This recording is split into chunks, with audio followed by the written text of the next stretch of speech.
Hi, Rishi Sunak. I've got so much to say, but such little time.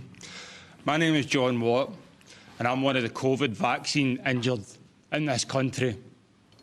I want you to look into my eyes, Rishi Sunak, and I want you to look at the pain, the trauma, and the regret I have in my eyes. We have been left with no help at all.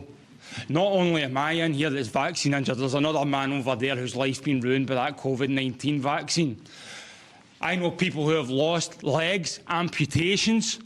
I know people with heart conditions like myself, Rishi Sunak. Why have I had to set up a support group in Scotland to look after the people that have been affected by that COVID-19 vaccine? Why are the people who are in charge, who told us all to do the right thing, have left us all to rot and left me and the thousands and the tens of thousands in this country to rot? Rishi Sunak, look me in the eye. When are you going to start to do the right thing? The vaccine damage payment scheme is not fit for purpose. In Scotland right now, according to the yellow card system, there are over 30,000 people that have had an adverse reaction to that vaccine and 200 deaths. John, thank you very much indeed for your question. It's time for you to start doing the right thing, Mr. Rishi Sunak and the rest. You've made a really strong point, John. Prime Minister. Yeah, John, well, I'm very sorry to hear about your personal circumstances, and you said someone over here also seems to have suffered by a similar thing.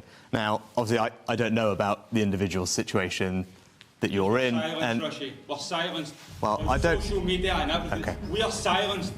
We are the most silenced people in this country. Silence in the press because my story in the press had to go to the government for comment, and they made them take all the stuff out. Forgive me both. I know, I'm happy. No one. Okay. John, no one is saying. No one. Oh, yeah, okay. I've lost my house, my wife, and a successful career. And, sir, you raised some very valid points, I'm sure. What I've got to say is, though, we haven't got you on microphone, and, as you know, we've got to get through this.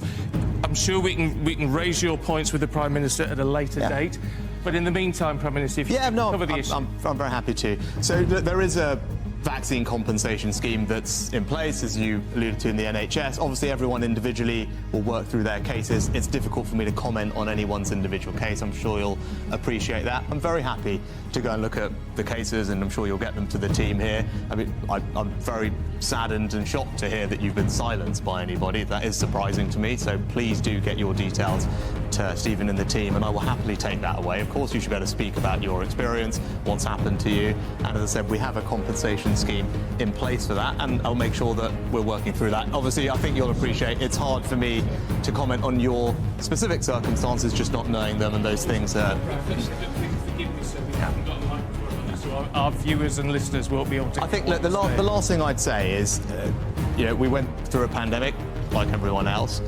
At the point when it came to the vaccine, those decisions were always taken on the basis of medical advice from our medical experts to tell us, as politicians, who are obviously not doctors, about how best to roll out the vaccine, what was in the public health interest, the priority order, how that should be done, who should be eligible. That was something that the doctors recommended on, and that's something that we followed. Now, obviously, if there are individual circumstances which haven't worked out, then that's why we have the compensation scheme in place, and I'll make sure that we follow up on your cases.